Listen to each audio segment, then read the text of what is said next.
ఇప్పుడే జీ5 app download చేయండి. చూడండి మీ ఫేవరెట్ టీవీ షోస్ ఎప్పుడైనా ఎక్కడైనా.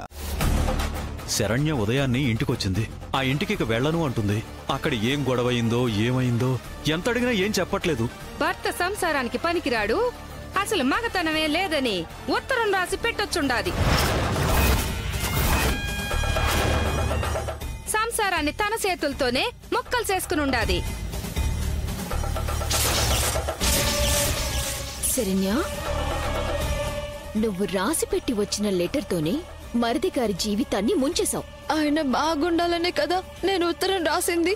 అసలు సంసారానికి పనికిరాడని కదా నువ్వు రాసింది.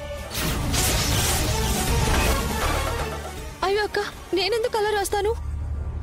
నువ్వే రాసావు. దేవుడి ప్రమాణంగా చెప్తున్నాను, నేనెందుకు అక్క ఆయన గురించి అలా రాస్తాను? నాకు ఇప్పుడు అర్థమవుతుంది. నీతో పెళ్లి తాళి అనే కనెక్షన్ ని పూర్తిగా కట్ చేసుకోవడానికి తన గురించి నువ్వే తప్పుగా ఉత్తరం రాసినట్టు బ్లేమ్ చేయడం.